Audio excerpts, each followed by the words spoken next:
उत्तर पूर्वी दिल्ली के इबास अस्पताल में अड़ोस पड़ोस स्वच्छता ही सेवा सप्ताह मनाया गया। यह प्रोग्राम 31 अक्टूबर से 6 नवंबर तक मनाया जाएगा।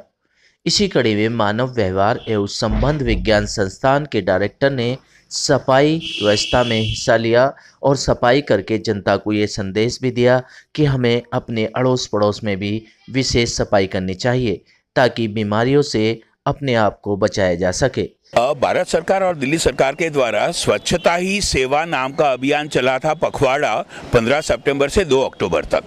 वो था अस्पताल के, जो भी अस्पताल है उसके परिसर के अंदर। हमें विचार यह आया कि कायाकल्प का जो भारत सरकार का और दिल्ली सरकार का प्रोग्राम है उसमें चूंकि हमें फर्स्ट प्राइज 2 साल से मिलता रहा है, बाकी एक्रेडिटेशन हुई है, तो हमें ये लगा कि जो नया विचार है उसको कार्यान्वित करते हैं, उसको लागू करते हैं कि न सिर्फ अस्पताल का परिसर अंदर से साफ हो, लेकिन अस्पताल के आने जाने का जो रास्ता है, बाहरी जो जगह आंगन, वो भी साफ हो। तो वहाँ म्यूनिसिपल कॉरपोरेशन और बाकी एनजीओज के अलावा काम हम कर नहीं सकते। तो ये जो सप्ताह मनाया जा रहा है वो है हम अस्पताल से बाहर निकल के जो अड़ोस पड़ोस के साथी हैं, RWAs है, काउंसलर्स हैं म्यूनिसिपल, उनसे मदद लेके इबास के आसपास की जो जगह है उसको भी साफ करने की कोशिश कर रहे हैं। इससे हमें तो दुख होता ही होता है, लेकिन जो मरीज आते जाते उनको असुविधा होती है। तो जैसे पवार साहब से बात हुई है, पहले भी हुआ था पुलिस वालों की और काउंसलर की मदद से, हम ये भी मानते हैं कि भारतवर्ष में इन सेवाओं की भी ज़रूरत है, लेकिन वो सही जगह हो, लोगों को असुविधा ना हो, सफाई रहे। ये बदनसीबी से हमारे समाज में कम हो पाता है। जहाँ भी खोमचे लगते हैं वहाँ गंद इर्द गिर्द फैलने लगता है। तो पवार साहब की हमारी ये इच्छा है कि खोमचे हों, सफाई से लोगों को खाने को मिले, सफाई हो और अस्पताल से मुनासिब दूरी पर हो। ह्यूमन बिहेवियर नाम इस इंस्टीट्यूट का है, उसी हिसाब से यहाँ काम भी ऐसा ही है। और सरदेव देसाई साहब जो डायरेक्टर है यहाँ करके, एक बहुत बड़ा पुण्य का काम है। अगर जिस तरह से अंदर के रोगी ठीक हो रहे हैं, बाहर जो रोग से ग्रस्त लोग उनको भी ठीक करना है। जिस तरह से स्वच्छता अभियान चलाया, नियर बाय पॉकेटों में भी आपने चलाया, तो मैं दिल से शुक्रिया करता हूँ और धन्यवाद करता हूँ डॉक्टर साहब का कि इस तरह से ये स्वच्छता अभियान चलाया। लगातार ये चलता रहेगा। जैसे आपसे मेरी बात हुई है कि हम इसको कंटिन्यू करके रखें, खाली इसको ये तीसरी ना कर करके हम आगे भी इसको कंटिन्यू करें, तो मैं बधाई के पात्र हैं डॉक्टर साहब। ऐसा इबास हॉस्पिटल ने करवाया। बिल्कुल बिल्कुल, मैं आपके साथ हूँ और हॉस्पिटल के साथ में हूँ। पीछे हमने सबने प्रयास किया था, इनको हटा दिया था। अभी मेरे SHO से बात नहीं हो पा रही है, ये हट जाएंगे यहाँ से। बिल्कुल भी इंक्रोचमेंट नहीं रही यहाँ पर, बल्कि ट्रैफिक जो यहाँ जाम रहता है उसके लिए भी मैंने आगे उसको लिखा हुआ है ट्रैफिक वालों को कि यहाँ बिल्कुल भी कंजक्शन नहीं होना चाहिए, एक साफ़ सुथरा वातावरण मिलना चाहिए।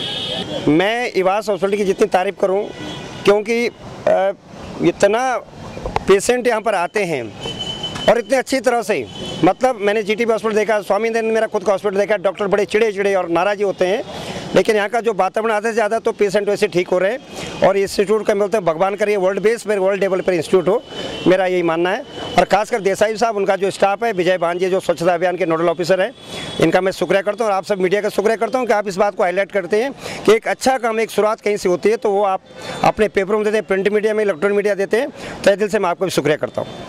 कार्यक्रम का उद्देश्य अपने आसपास की सफाई करना और जनता को यह समझाना कि सफाई हमारे जीवन में किस तरह से महत्वपूर्ण स्थान रखती है। सर, अड़ोस पड़ोस ज़्यादा ज़रूरी है। हम खुद तो सोच रहते ही हैं, पर अड़ोस पड़ोस भी होना बहुत ज़रूरी है। हमारे पेशेंट हैं, RW हैं, NGO हैं, स्कूल्स हैं और अदर जितने भी गवर्नमेंट के इंस्टीट्यूट्स हैं आसपास हैं। हमारा प्रयास है कि 6 नवंबर के बाद भी ये कार्यक्रम चलता रहे, साल के तौर पर। ये स्पेशल वीक बनाया गया, लोग इस बात को जानें। हम अपनी सफाई करते हैं, ऐसे ही हमारे अड़ोस पड़ोस की सफाई की बहुत ज़रूरत है। हम वहाँ तक भी अपने अभियान चलाएंगे। आप और मीडिया का हमें पूरा सहयोग मिलता है, हम उनके भी बहुत आभारी हैं। असली प्रचारक कार्य प्रेस और मीडिया के द्वारा ही होता है। एक हॉस्पिटल की तरफ से इस तरह का प्रोग्राम चलाना इटसेल्फ बहुत स्पेशल है और बहुत डिफरेंट है। जैसे हम परसों C ब्लॉक के दिलशाद गार्डन C ब्लॉक के पार्क में गए, वहाँ के RWA मेंबर और जो हमारे पूर्व MCD के वाइस चेयरमैन सर थे, सब लोग वहाँ मौजूद थे। तो हमें देख के वो लोग और मोटिवेट हो रहे थे। ऑल्दो सब लोग घर सफाई करते हैं, पार्क भी साफ था, अच्छा था, पर फिर भी हम सब ने मिलके वहाँ काम किया, छोटा करके बहुत सारा प्लास्टिक हमने बहुत सारा कूड़ा इकट्ठा करा। तो हमें देख के वहाँ के और लोग जो लोकल घूम रहे थे, जो शायद कभी इस बात पे ध्यान नहीं देते, पेपर ऐसे फेंक देते हैं, वो भी कॉन्शियस हो गए कि नहीं अब हमने नहीं करना। तो चाहे एक आदमी करके एक छोटी सी एक हैबिट बना ले किसी से मोटिवेट होके, तो यही एक बहुत बड़ा फैक्टर है। इसी तरह से हम अपने आसपास कुछ चेंज ला सकते हैं। नहीं, मैं बहुत थैंकफुल हूँ, सर की चेयरमैनशिप तो है ही हमेशा हमारे साथ, और Vijay Bhanji being the nodal officer for this program, इन्होंने हमें टीम में शामिल किया। और हॉस्पिटल में तो हम बहुत सारे पेशेंट्स देखते ही हैं, बट इस तरह का प्रोग्राम इटसेल्फ हमारे लिए भी एक लर्निंग एक्सपीरियंस है, ठीक है, कि कॉमन लोगों की प्रॉब्लम क्या है, अपार्ट फ्रॉम उनकी मेडिकल इलनेस के बजाय और क्या है जिसके लिए हमें भी जागरूकता चाहिए और उनको भी जागरूकता चाहिए, और बीइंग अ मेडिकल और पैरामेडिकल प्रोफेशनल हम कैसे उनको और हेल्प कर सकते हैं। इसी उद्देश्य को ध्यान में रखते हुए इस कार्यक्रम को आयोजित किया गया ताकि लोग अपने अड़ोस पड़ोस में सफाई रख सकें। सिटी न्यूज़ दिल्ली संवाददाता रविंदर कुमार की रिपोर्ट।